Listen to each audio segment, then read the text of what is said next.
I still remember the exact moment I thought I'd finally made it. The boardroom lights bounced off the polished mahogany table as I stood there, 28 years old, and trembling slightly in my carefully chosen outfit that had taken 3 credit card payments to afford. And that's why June's marketing strategy increased our Q3 engagement by 42%. Elaine said, her voice carrying that signature confidence that made everyone lean forward when she spoke. The Harrington account wouldn't have signed without her insights. I felt my cheeks flush as 14 pairs of eyes turned to me. Oscar, our CEO, actually nodded. Not the perfunctory movement he gave most presentations, but a real acknowledgement. I'd spent 3 sleepless weeks building that strategy, testing every assumption, anticipating every objection. Thank you, I managed, my voice steadier than I felt. The data suggested we needed to pivot from traditional demographics to behavioral targeting, and she executed flawlessly. Elaine cut in smoothly, placing her hand on my shoulder. I knew she would. That touch felt like a benediction. Elaine May, the woman who'd climbed from marketing director to COO in 5 years, who wore power like a second skin, whose approval I'd been chasing since I joined the company, was publicly claiming me as her protege. After the meeting, she caught me by the coffee machine, her tailored blazer somehow unwrinkled after a 3-hour session. Drinks tonight? We should celebrate your win, she said, already typing something into her phone. I'd love that, I replied, trying not to sound too eager. 8 o'clock, Vantage Lounge. Wear something that makes you feel unstoppable.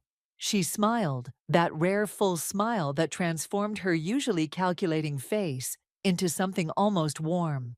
I spent the afternoon in a haze of validation, fielding congratulatory emails, and trying not to check the time every 5 minutes. Ryder from the creative team stopped by my desk, leaning against it with his usual easy posture. Quite the victory lap in there, he said, his voice carrying a note I couldn't quite place. Elaine doesn't share the spotlight often. I worked really hard on this one, I said, straightening papers that didn't need straightening. I'm sure you did. He paused. Just be careful, okay? I laughed it off. Of what? Success. He just shrugged and walked away, leaving me slightly unsettled until I dismissed it as jealousy. Ryder had been at the company longer than me, but hadn't risen as quickly. At 7:30, I was already in an Uber heading to Vantage, wearing the one designer dress I owned, a splurge after my first promotion. The city lights blurred past as I mentally rehearsed casual, clever things to say when Elaine inevitably introduced me to whatever power players would be at her table. My phone buzzed with a text from Peyton. Get it, girl, but remember who you are. I smiled. Peyton had been my roommate since college and had watched me transform from a nervous marketing assistant to whatever I was becoming. She worried I was changing too much, too fast. Maybe she was right. But tonight wasn't the night for self-doubt. The lounge was exactly as exclusive as its reputation suggested. All dark wood, amber lighting, and people who looked like they belonged in magazines. I gave Elaine's name at the door and was led to a corner table where she sat alone, 2 martinis already waiting. Right on time, she said, raising her glass. To your first of many victories. The gin burned pleasantly as we clinked glasses. Thank you for the opportunity, I said, and for the mentorship. I wouldn't be here without you. Talent recognizes talent, she replied, her eyes assessing me in that way that always made me feel both seen and examined. You remind me of myself 10 years ago, hungry, smart, willing to do what others won't. Pride bloomed in my chest. This was everything I'd wanted since I'd watched her demolish a boardroom of doubting executives my first week. To be seen by her as an equal in the making, not just another disposable team member. I have something for you, she said, sliding a small velvet box across the table. Inside was a sleek silver pen, heavy and expensive feeling. Engraved along the side, ambition is the path to success. It's beautiful, I said, genuinely touched. Use it to sign your next promotion paperwork. She winked. Which reminds me, I sent you an email with some thoughts on the Westridge proposal. Nothing urgent, just review it this weekend. I nodded, already making mental notes to cancel my Saturday plans with Peyton. Later that night, unable to sleep from the lingering excitement, I opened my laptop to get ahead on the Westridge work. Elaine's email sat at the top of my inbox, but it wasn't addressed to me. I was CC'd. The actual recipient was Oscar. Oscar, as discussed, I've developed a comprehensive strategy for Westridge. June has been helping with some of the data collection, but the core approach and execution plan are mine. I've CC'd her so she can begin implementing the support materials we'll need. With this account, I believe we're looking at not just a VP position opening, but a board seat as well. My hands went cold. The strategy she presented today, my strategy, was apparently just the beginning. The Westridge proposal she'd asked me to review was already being positioned as hers. The martini churned in my stomach as I scrolled down to see my weeks of work attached to her email. My name nowhere to be found, except as an implementation assistant. The silver pen suddenly felt like a consolation prize for a theft in progress. I stared at the email until my eyes burned, reading it over and over, as if the words might rearrange themselves into something less devastating. They didn't. Sleep was impossible. I paced my apartment, the dress I'd been so proud of earlier now twisted around my waist, my makeup smeared from rubbing my eyes. The silver pen sat on my counter, catching the light every time I passed. Ambition is the path to success. Apparently, so is theft. By morning, shock had hardened into something sharper. I showered, dressed, and arrived at the office an hour early, needing to see what else Elaine had taken from me. The office was quiet, just the hum of the air conditioning and the occasional early bird tapping away in a distant cubicle. I logged into the shared drive, where our team kept project files, and began digging through folders I hadn't opened in months. The Carrington campaign from last quarter, the one where Elaine had praised my supporting work during the client presentation. There it was, my original deck, complete with my notes and research, saved under a new file name, with Elaine listed as the author. The Blackwell proposal that had won us agency innovation recognition. My draft had been polished into Elaine's voice. My market analysis copied wholesale. Even the intern training program I'd developed after noticing our high turnover, rebranded as Elaine's Leadership Initiative. You're in early. I nearly jumped out of my skin. Ryder stood in the doorway of the conference room I'd commandeered, 2 coffee cups in hand. Just catching up on some things, I said, quickly minimizing the screen. He set one of the coffees beside me. Looked like you were hunting for something. I hesitated. Ryder and I were friendly, but office politics made real friendships complicated. Still, his warning yesterday suddenly seemed less like jealousy and more like he'd been trying to tell me something. Can I ask you something weird? I said, accepting the coffee. The Blackwell proposal last spring. Who do you think created it? His eyebrows rose slightly. The one Elaine presented to the board? Yeah. Well, you did most of it, right? I remember you asking me for input on the creative direction. He leaned against the door frame. Why? I took a deep breath. Because Elaine's been taking credit for my work, not just tweaking or supervising, flat out claiming it as hers. Saying it out loud made it real, in a way that churned my stomach. Ryder's expression shifted from surprise to something darker. Show me, he said, closing the door behind him. I pulled up the files, the emails, the presentations. With each example, his jaw tightened. This isn't new for her, he finally said. 2 years ago, it was Lana from product development. Before that, some guy who eventually quit. Elaine finds promising people, mentors them, just enough to extract their best ideas, then discards them when they start asking questions. Why doesn't anyone stop her? Oscar thinks she walks on water. The board sees results. And who's going to believe a junior employee over a COO? He shook his head. I tried to warn Lana.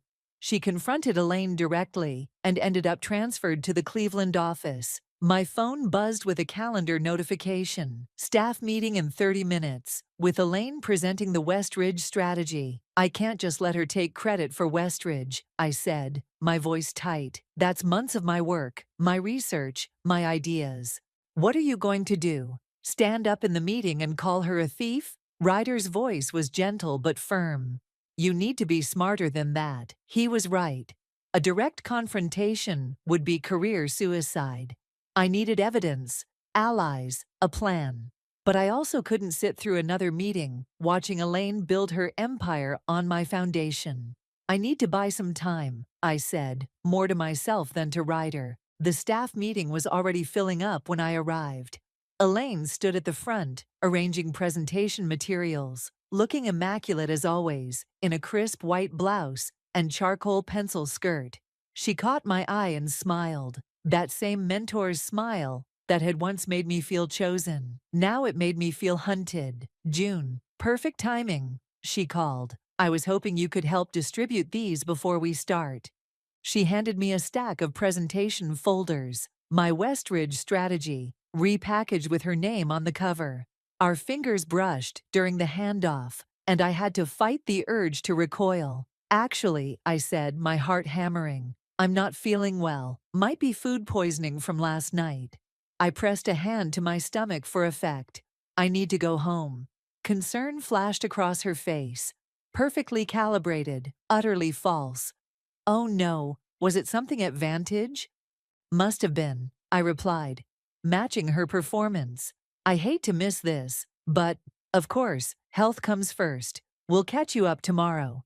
She turned to the room. Can someone make sure June gets home okay? Ryder volunteered, earning a dismissive nod from Elaine. As he guided me out, I felt her eyes on my back, calculating, assessing the threat. In the elevator, Ryder spoke low and fast. You know she's going to present your strategy as her own today, right? By tomorrow, it'll be official company record. I know, I said, clutching my bag where I'd slipped one of the presentation folders. But now I have time to figure out how to fight back. The elevator doors opened, and I stepped out, with one certainty burning through the fog of betrayal. Elaine had taught me, ambition was the path to success. She'd forgotten to mention it was also the path to enemies. Ryder walked me to my car, both of us maintaining the sick day charade, until we were safely in the parking garage. What's your next move? He asked, leaning against a concrete pillar. I pulled out the stolen presentation folder. First, I need to understand exactly what she changed and what she kept. Then, I need to find proof that the original work was mine. And then, I hesitated. The then part was still a blur of rage and half-formed ideas. I don't know yet, but I'm not letting her get away with this. Ryder shifted uncomfortably. Look, I want to help, but I need to be careful too. I've got rent and student loans, and I'm not asking you to risk your job, I said quickly. Just keep your eyes open. Let me know if you hear anything useful. He nodded, relief visible in the loosening of his shoulders. I can do that. At home, I spread the contents of the folder across my kitchen table. The presentation was almost entirely my work, my market analysis, my strategy framework, even my phrasing in some places. Elaine had added an executive summary and reworked the conclusion to emphasize her visionary leadership. I pulled out my laptop and began documenting everything, creating a side-by-side comparison of my original work and Elaine's version. The similarities were undeniable to anyone who looked closely. The problem was getting someone to look. My phone rang. Peyton. Weren't we supposed to meet for lunch? She asked when I answered. God, I'm sorry, I said, suddenly remembering our plans. Something happened at work. Bad enough to ghost your best friend? Elaine's been stealing my work, I blurted out. Everything I've done for the past year, she's been taking credit for all of it. Silence on the line, then. I'm coming over, and I'm bringing wine. 30 minutes later, Peyton sat across from me, examining my evidence while I paced the apartment. This is seriously messed up, she said, flipping through the documents. Have you talked to HR? I laughed bitterly. HR reports to Elaine. Besides, it would be her word against mine. and she's been laying groundwork for months, positioning herself as my mentor, making it seem like she's been guiding my work. What about this Oscar guy, the CEO? He thinks Elaine is his golden goose. The company's stock has risen 30% since she became COO. I collapsed onto the couch. I need irrefutable proof that the work was mine before I go to anyone. Peyton topped off my wine glass. What about your emails, your drafts? There must be a digital trail. I've been working on the company's servers, saving everything to shared drives so Elaine could review my progress. I made air quotes with my fingers, but I might have some early drafts on my personal laptop. I dug out my old laptop, the one I'd used before getting a company computer. It took forever to boot up, but eventually I found what I was looking for: preliminary notes and drafts for several projects, including Westridge, all with metadata showing they were created months before Elaine's versions. This is good, Peyton said, but is it enough? Couldn't she just say you were doing preliminary work under her direction? She was right. I needed something more definitive, something that proved Elaine knew exactly what she was doing. I need to get into her email, I said, the idea forming as I spoke. Peyton's eyes widened. Whoa, that's crossing into illegal territory. Not if I already have access. I explained how Elaine had given me her password months ago to handle some scheduling while she was on vacation. She probably changed it, but she uses variations of the same password for everything. June, think about what you're saying. If you get caught, if I do nothing, I lose everything I've worked for. My voice cracked. You don't understand what it's like there. I clawed my way into this position from nothing. No fancy degree, no family connections, just hard work and talent. If I let Elaine take that from me— Peyton reached across the table and squeezed my hand. I do understand. I've watched you work yourself to exhaustion for this job, but I don't want to see you destroy yourself trying to fix this. I pulled my hand away, suddenly irritated by her caution. So I should just give up? Let her win? That's not what I'm saying. I'm saying be strategic. Don't let anger push you into making mistakes. She was right, of course. Breaking into Elaine's email would be a desperate move, possibly a career-ending one if caught. I needed a better plan. What if, I said slowly, instead of exposing her all at once, I start by protecting my current work, create a paper trail she can't erase. The next morning, I returned to the office with a clear head and a strategy. I sent myself emails, documenting my work on ongoing projects, blind copied to my personal account. I started keeping a detailed work journal, and I scheduled a casual coffee with Lana from product development, the previous victim Ryder had mentioned. As I waited in the cafe across from our building, my phone buzzed with a text from an unknown number. I heard you're asking questions about Elaine. Check the shared drive. Folder, Board Presentations 2022. Subfolder, Strategy Retreat. Password, Ambition 2022. Be careful who you trust. Not everyone who smiles at you is your friend. I stared at the message, my coffee cooling in front of me. Someone else knew what Elaine was doing. Someone wanted to help, or someone was setting a trap. Lana arrived 15 minutes late, her brisk walk and tense shoulders suggesting she'd second-guessed this meeting several times before showing up. She ordered a black coffee and sat across from me, her eyes darting around the cafe as if expecting to see Elaine lurking behind a potted plant.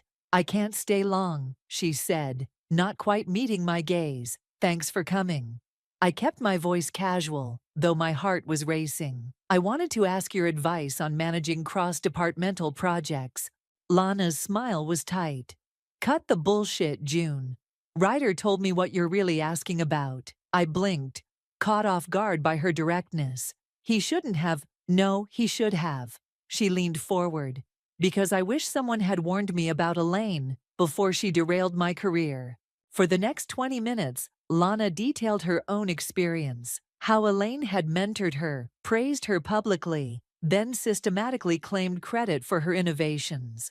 When Lana confronted her, Elaine turned ice cold. She told Oscar I was having emotional problems, that I was trying to take credit for her work because I was jealous of her success. Lana's voice was flat, drained of emotion through repeated tellings. 2 weeks later, I was transferred to Cleveland. The official reason was operational needs. But everyone knew. Why did you come back? I asked. Because Cleveland was a dead end, and I refused to let her win. Lana's eyes finally met mine, hard with determination. I worked my ass off, made connections with board members, and got transferred back when a position opened. Elaine couldn't block it without raising questions. And now we maintain a professional distance. She knows I know, and I know she's waiting for me to make a mistake. Lana checked her watch, which is why this meeting needs to end. Being seen with you right now wouldn't be good for either of us. As she stood to leave, I blurted out, "Did you send me a text about the strategy retreat folder?" Confusion flickered across her face. What text? Either she was lying, or someone else was involved. Before I could decide which, Lana placed a hand on my shoulder. "Whatever you're planning, be careful. Elaine doesn't just fight back, she scorches the earth." With that, she was gone, leaving me with a cold coffee and a colder realization of what I was up against. Back at my desk, I waited until the office cleared for lunch before accessing the shared drive. The folder was buried deep in the archives, and when I entered the password, Ambition 2022, a collection of files appeared. What I found made my stomach drop. Presentations, strategies, market analyses, all created by different employees over the years, all later presented as Elaine's work. My name appeared in several recent documents, but so did Lana's from years ago, and at least 3 other employees I didn't recognize. This wasn't opportunistic theft. This was systematic. Elaine had been doing this for years, building her career on stolen work, discarding people when they became inconvenient. I was so absorbed that I didn't notice someone approaching until a shadow fell across my screen. Finding anything interesting, I nearly jumped out of my skin. Oscar, the CEO, stood behind me, his expression unreadable. I was just researching past strategies for the Miller account," I stammered, quickly closing the window. "In archived board presentations from 2 years ago?" His eyebrow arched. "I wanted to understand the company's strategic evolution," I said, the lie sounding weak even to my ears. Oscar studied me for a long moment. "My office, 5 minutes." He walked away before I could respond. My hands shook as I gathered my notes. Had Elaine told him I was asking questions?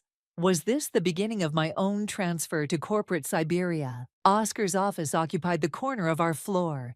Glass walls offering a panoramic view of the city. He gestured for me to sit while he remained standing, looking out at the skyline. "Elaine tells me you're one of our most promising talents," he said without turning. "Says you've contributed significantly to several major accounts."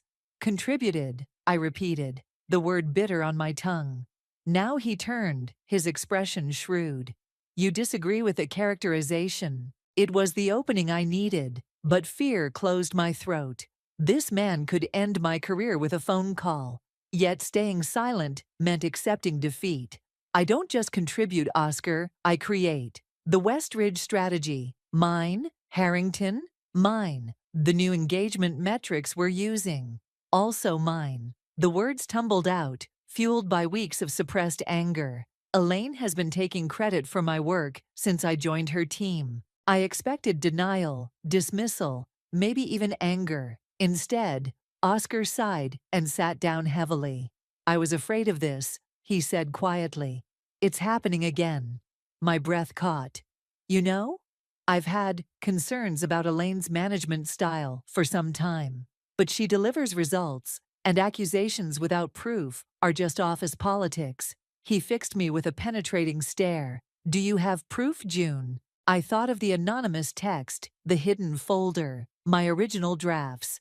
"I'm gathering it," I said carefully. "Then I suggest you gather quickly. The board is considering Elaine for a promotion to president next month. If what you're saying is true, I need to know before that decision is made. Hope flared briefly, then flickered as suspicion crept in. Why was he so willing to listen? Was this a trap to see if I'd speak against Elaine? Why tell me this? I asked. Because I built this company from nothing, and I won't have its culture corrupted by theft and fear. He leaned forward. But understand this, if you're wrong, or if you can't prove your claims, I won't be able to protect you. As I left his office, my phone buzzed with another text from the unknown number. Oscar isn't the ally you think he is. He and Elaine go way back. Be careful what you share. Check her calendar for March 15th. Then look at the company's SEC filings from the same day. The truth goes deeper than stolen presentations. I froze in the hallway, my mind racing. What was on March 15th? And who was sending these texts? The game had just changed, and I wasn't sure if I was the player or the pawn. I barely slept that night, my mind spinning with contradictions. Oscar seemed willing to hear me out, but the text warned he wasn't trustworthy. Elaine was stealing my work, but she'd also championed me publicly. Nothing made sense, and everyone had an agenda I couldn't quite grasp. By morning, I'd made a decision. Trust no one. Verify everything. I arrived at the office early and immediately checked Elaine's calendar for March 15th. Most executives' calendars were visible to their teams for scheduling purposes, though the details of private meetings were often hidden. March 15th showed a 4-hour block marked simply OS Strategy Meeting at a downtown hotel, not the office. No attendees listed, no agenda attached. The company's SEC filings were public record. I pulled them up on my phone, scrolling through dense financial documents until I found what I was looking for, a significant stock sale by both Oscar and Elaine on March 16th, the day after their mysterious meeting. They'd each sold shares worth over $1 million. A week later, our company announced disappointing quarterly results, and the stock dropped 20%. They had sold right before a major downturn. That timing wasn't just convenient. It could be illegal. I was so absorbed in this discovery that I didn't notice Peyton calling until the third attempt. "Where are you?" she demanded when I answered. "I've been waiting at the restaurant for 20 minutes. Shit, I'm sorry. I'd completely forgotten our dinner plans. Something came up at work. Something always comes up at work lately." Her voice carried an edge I wasn't used to hearing. "This is the third time you've bailed on me in 2 weeks?" "I know. I'm sorry. It's just Elaine." "I know." Peyton sighed. "June, I'm worried about you. This vendetta is consuming you." "It's not a vendetta," I snapped. "She's stealing my work, my future. And now I've found something even worse." "What could be worse than her taking credit for your work?" I hesitated, suddenly aware that I was in the office, surrounded by potential ears. "I can't talk about it right now. I'll come over tonight and explain everything." "Don't bother," Peyton said, her voice flat.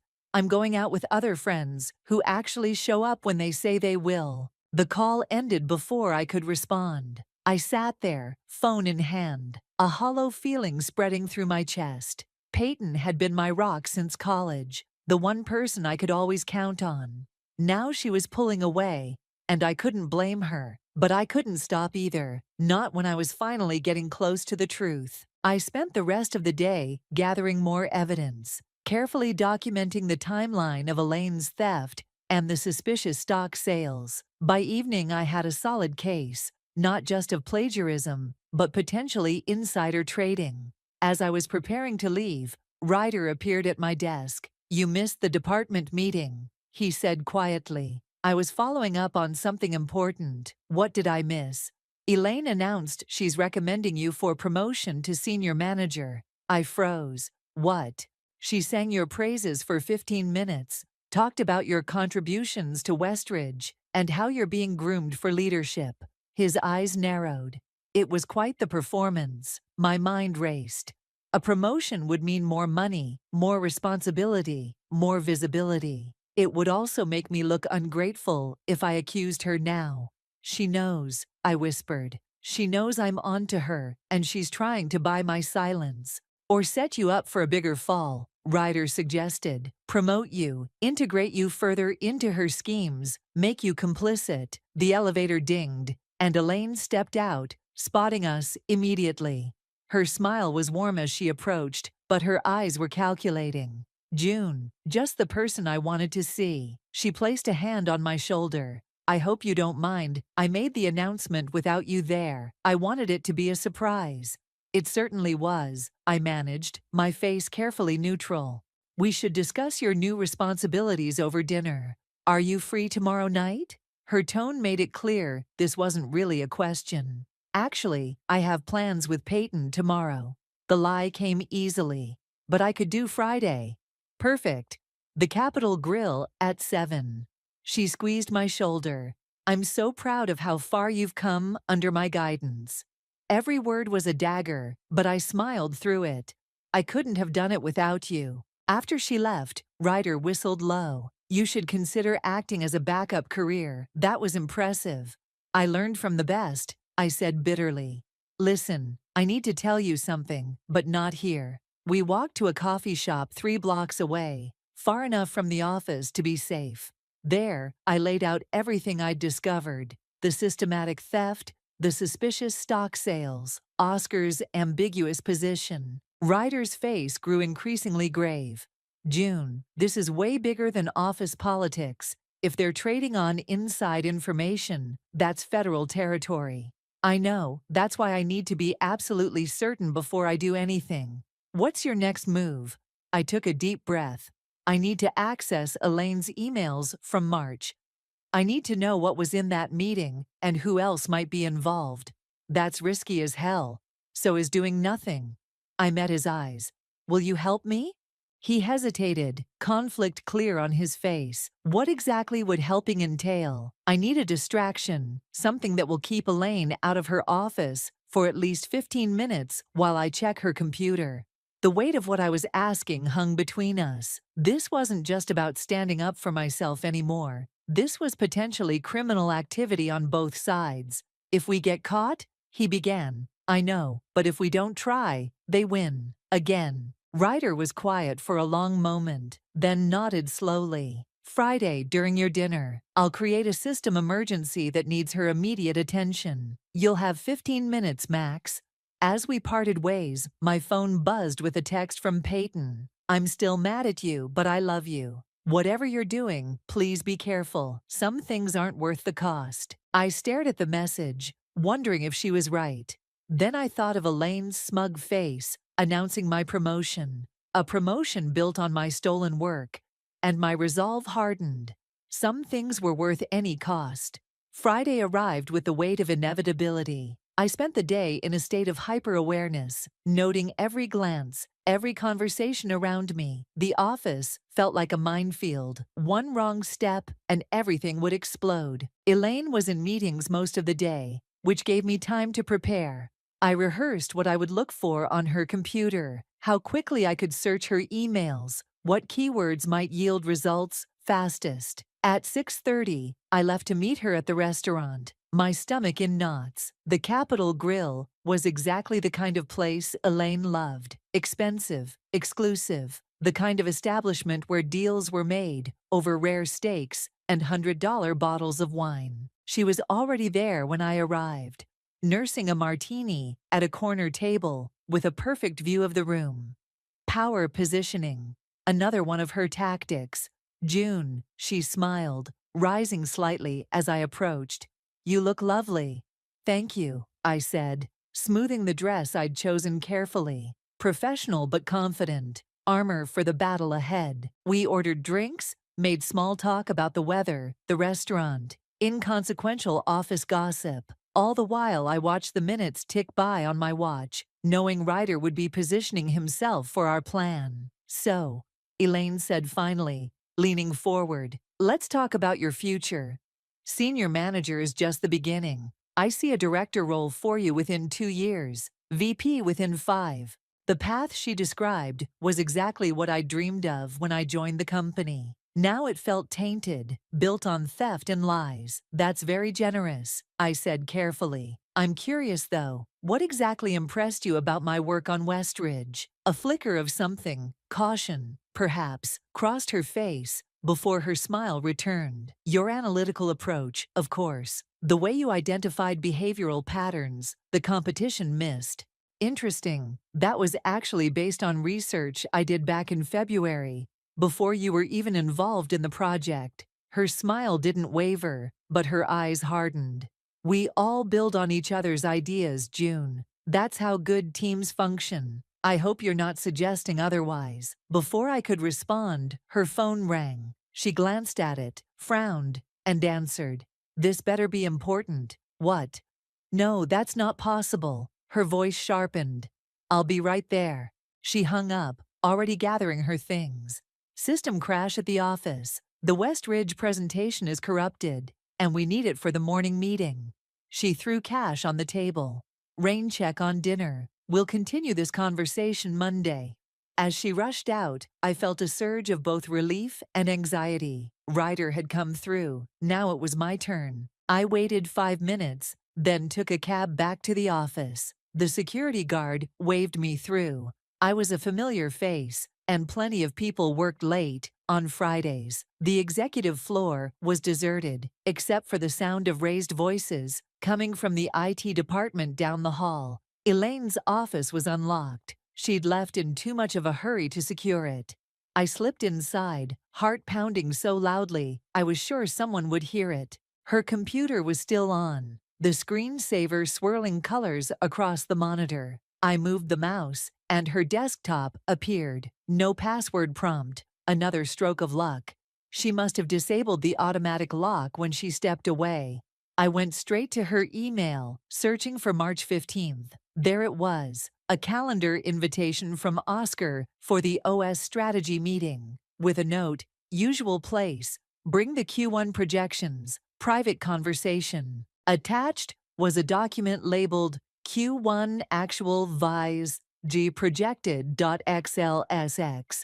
I opened it and found 2 sets of numbers, the public projections shared with investors and the actual internal forecasts, which were significantly worse. They had known the company would miss its targets weeks before the public announcement. They had sold their shares based on that knowledge. Textbook insider trading. I forwarded the email to my personal account, then searched for any mention of my name. Dozens of results appeared.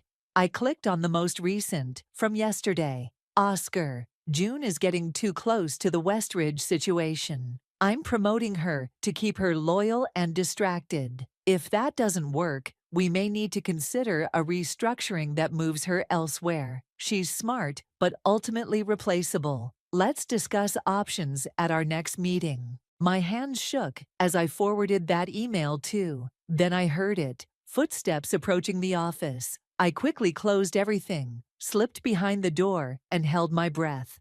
The door opened, and Lana walked in, her eyes scanning the room before landing on me. "What the hell are you doing?" she hissed. "I could ask you the same thing," I whispered back. She closed the door behind her. "I'm the one who texted you, you idiot. I've been trying to build a case against Elaine for months." I stared at her, processing this revelation. "Why didn't you just tell me?" "Because I needed to know if you were serious or just complaining." She glanced nervously at the door. "Did you find anything?" "Insider trading, Oscar and Elaine both, and proof she's been stealing my work." Lana's eyes widened. "We need to go, now. Ryder can't keep her distracted much longer." We slipped out of the office and took the stairs instead of the elevator, emerging on a lower floor where we wouldn't run into Elaine. My heart was still racing, adrenaline making my hands shake. "What happens now?" I asked as we reached the lobby. "Now we take what we have to the board, specifically to Diana, the chairwoman. She's the only one not in Oscar's pocket." Lana's voice was steady, determined. "But we need to move fast. If Elaine suspects anything—" "She already does," I interrupted, showing her the email about my promotion. "She knows I'm on to her." Lana's face paled. "Then we have no time to waste. The board meets Monday morning. We present our evidence then, or not at all. As we parted ways outside the building, my phone buzzed with a text from Elaine. System issue resolved. Strange that you left the restaurant without paying your share. Even stranger that security reports you entered the building 10 minutes after I arrived. My office, 8 a.m. Monday. Come prepared to explain yourself. I stared at the message, ice forming in my veins. She knew, somehow, she knew exactly what I'd done. The confrontation I'd been building toward was no longer a matter of if, but when. And Elaine had just seized control of the timing. The weekend passed, in a blur of preparation and anxiety. I barely slept, spending hours organizing evidence, rehearsing what I would say, and trying to anticipate Elaine's counterattacks. Lana and I spoke twice, coordinating our approach for the board meeting that would follow my confrontation with Elaine. Peyton came over Sunday night, our earlier argument forgotten in the face of what was coming. You don't have to do this alone, she said, sitting cross-legged on my couch as I paced the living room. I'm not alone. I have Lana and Ryder. You have work allies, she corrected. That's different from having someone who loves you, regardless of what happens tomorrow. I stopped pacing and looked at her, really looked at her for the first time in weeks. Her eyes were tired, worried, but unwavering in their support. I'm scared, I admitted, the words catching in my throat. What if this backfires? What if I lose everything I've worked for? Then you start over, she said, simply. With me right beside you. I slept fitfully that night, dreaming of boardrooms that stretched endlessly, and Elaine's face multiplying like a hall of mirrors. I woke at 5 a.m., showered, and dressed with deliberate care, a charcoal suit that made me feel armored, hair pulled back severely, minimal makeup. Today wasn't about looking pretty, it was about looking formidable. The office was quiet when I arrived at 7:30, the early morning light casting long shadows across the empty desks. I used the time to set up in the small conference room where the board would meet at 9 Psi, connecting my laptop to the projector, testing that everything worked. At 7:55, I walked to Elaine's office, my evidence folder tucked under my arm, my heart hammering against my ribs. Through the glass walls, I could see her already at her desk, impeccably dressed as always, reviewing documents with the serene confidence of someone who believed themselves untouchable. I knocked once and entered without waiting for permission. Right on time, she said, without looking up. Close the door. I did, then remained standing. Refusing the chair she gestured toward. I prefer to stand. Now she looked up, her eyes narrowing slightly. Suit yourself. Would you like to explain why you were in my office Friday night? No point in denying it. I was gathering evidence of your systematic theft of my work and your insider trading with Oscar. If I expected shock or outrage, I was disappointed. Elaine merely leaned back in her chair, studying me with something like curiosity. Bold accusation. Proof? I placed the folder on her desk, but kept my hand on it. Emails, documents, timestamps, enough to convince the board, which meets in an hour. The board, she repeated, a small smile playing at her lips. You think the board will believe a senior manager? Oh, wait. You're not even that yet.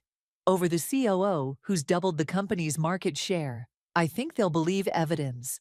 And I think they'll be very interested in those stock sales in March. Something flickered in her eyes, the first crack in her composure. You're making a mistake, June. One that will end your career, not just here, but everywhere. No one hires troublemakers. Is that what you told Lana and the others before her? I leaned forward, placing my palms on her desk. Did you really think we wouldn't eventually find each other? Compare notes, realize what you've been doing. She stood abruptly, her chair rolling back to hit the wall. You ungrateful little, she caught herself, visibly regaining control. I made you. Everything you know about this business, you learned from me.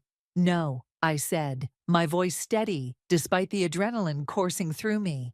You used me, you used all of us, and now it stops.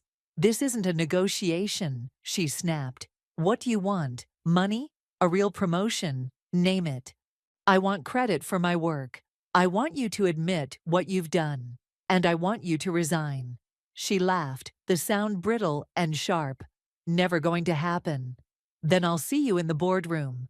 I turned to leave. "June." Her voice stopped me at the door. "Think about what you're doing. Oscar won't let this happen. He needs me." I looked back at her, suddenly seeing not the intimidating figure who had loomed so large in my professional life, but simply a woman cornered by her own deceptions.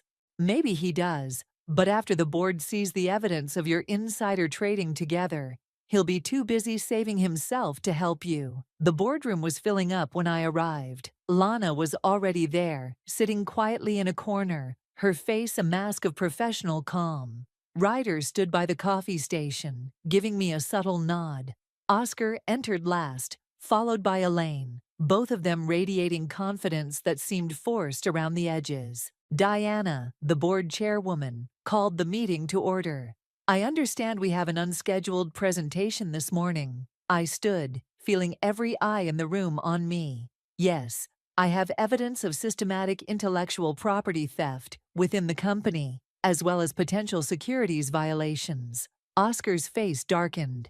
"This is ridiculous. We don't have time for—" "Let her speak," Diana interrupted, her gaze sharp. "Serious allegations deserve a hearing." I connected my laptop to the projector and began. With each slide, each email, each comparison of my original work to Elaine's claimed versions, the room grew more tense. When I reached the March stock sales and the internal projections that had been hidden from investors, the silence became absolute. "This is absurd," Elaine finally said, her voice tight. "These emails could be doctored. This is clearly a vindictive attempt by a junior employee who's angry about—" "They're not doctored," Lana interrupted, standing. "I have copies of the same emails, obtained separately." "As do I," came another voice. Ryder stood, holding up a flash drive. "Different access point, same evidence." Elaine's face went rigid. She turned to Oscar, clearly expecting him to intervene. But he was staring at the projection screen, the color draining from his face. "I think," Diana said into the silence, "we need to continue this discussion without Ms. May and Mr. Murray present. Would you both please step outside while the board confers?" Elaine stood, her movements stiff. "This isn't over," she said, looking directly at me. I met her gaze steadily. "Yes, it is." As she walked out, shoulders back, head high even in defeat, I felt no triumph, only a hollow relief that the truth was finally exposed. Diana turned to me after they left. "That was either the bravest or the most foolish thing I've seen in 30 years of business." "Sometimes they're the same thing," I said. She almost smiled. "Indeed. Now tell us everything. From the beginning." I took a deep breath and started again, my voice stronger with each word. The weight I'd carried for months was lifting, replaced by something that felt surprisingly like freedom. The board meeting lasted 3 hours. By the end, my voice was hoarse, my confidence wavering under the relentless questioning. But the evidence spoke for itself. Undeniable, damning, impossible to explain away. When I finally emerged, the office was buzzing with whispers. Elaine and Oscar had been escorted from the building by security, their personal items to be packed and delivered later. The official story was pending investigation into ethical violations. But the truth raced through the company's gossip channels at light speed. Lana caught up with me at the elevator. "Diana wants to see you tomorrow morning, just you." "What about you?" "And Ryder. We've had our meetings already." She smiled, a genuine expression I'd never seen from her before. "I think you'll be pleased with the outcome." I should have felt victorious. Instead, I felt hollow, drained of the anger that had fueled me for weeks. I walked back to my desk in a daze, unsure what to do next. A small crowd had gathered there, colleagues with questions, congratulations, confessions of their own negative experiences with Elaine. I answered mechanically, still processing the morning's events. "Give her some space," Ryder finally said, dispersing the onlookers. When we were alone, he leaned against my desk. "How are you really doing?" "I don't know." I admitted. I didn't think beyond this moment. That's understandable. It's been all-consuming. He hesitated. Listen, there's something you should know. Something I couldn't tell you before. My guard instantly rose. What? I was on Elaine's list too. 3 years ago, before you joined. A marketing campaign I developed. She took full credit. When I confronted her, she threatened to fire me for performance issues if I pursued it. I stared at him. Why didn't you tell me? Because I was ashamed, he said simply. I gave up. I let her win. You didn't. The revelation shifted something in me, not just how I saw Ryder, but how I saw myself. I hadn't just fought for my work. I'd fought for everyone who couldn't or didn't. That night, I met Peyton for dinner, bringing a bottle of champagne I couldn't really afford. To justice, she said, raising her glass. To surviving, I countered. We talked for hours, not just about Elaine and the fallout, but about everything I'd been too preoccupied to discuss in recent weeks. Peyton's new project at the gallery, her brother's engagement, the trip we'd been planning before my work consumed me. So what happens now? She asked as we walked back to my apartment. I meet with Diana tomorrow. Beyond that, I shrugged. I honestly don't know. Are you afraid? I considered the question carefully. No, I realized. For the first time in months, I'm not afraid. The next morning, Diana was waiting in what had been Oscar's office. The view of the city spread out behind her. She didn't waste time on pleasantries. The board has voted to terminate both Elaine and Oscar. The SEC has been notified about the stock sales. She gestured for me to sit. We're facing a significant leadership vacuum. I nodded, unsure where this was going. We need someone to take over the marketing department immediately. Someone who understands the projects in progress, who has demonstrated both creativity and integrity. She fixed me with a penetrating look. I'm offering you the position of acting director of marketing. My breath caught. That's a significant promotion. Yes, it is. Too significant, some might say, for someone your age, with your experience level. Her expression was unreadable, which is why it's temporary. 6 months. Prove yourself, and we'll make it permanent. Fail, and we'll bring someone else in. It was both an incredible opportunity and a potential setup for failure. The department was in chaos, morale at rock bottom. Taking over now meant inheriting all of Elaine's problems without her connections or experience. I have conditions, I heard myself say. Diana's eyebrows rose. I'm listening. First, I want Lana transferred back to her original team with a promotion to team lead.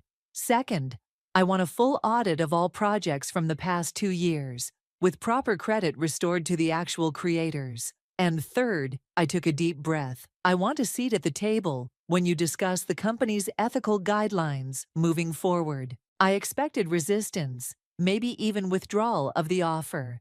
Instead, Diana smiled. A small, approving expression. Done, done, and done. Anything else? Yes. I want it in writing that I report directly to you, not to whoever replaces Oscar. She nodded. Smart, I was hoping you'd say that. She slid a folder across the desk. The paperwork is already prepared. Take the day to think about it. I didn't need a day. I signed immediately, my signature firm and decisive, in a way it hadn't been before all this began. As I left Oscar's, now Diana's office, I passed the conference room, where everything had come to a head. Through the glass, I could see a maintenance worker removing Elaine's name plaque from the wall. My phone buzzed with a text from an unknown number. Congratulations on the promotion. Enjoy it while it lasts. This isn't over. I should have felt frightened. Instead, I felt a strange calm. Whoever it was, Elaine or Oscar, or someone else entirely, they were missing the point. They still thought this was about power, about winning and losing. I deleted the message without responding and walked to what would now be my office. On the desk sat the silver pen Elaine had given me, retrieved from my old workspace. Ambition is the path to success. I picked it up, feeling its weight one last time, then dropped it into the trash. Success wasn't about ambition. It was about creation, integrity, and the courage to stand your ground when the world tried to move you. Elaine had taught me that lesson, just not in the way she intended.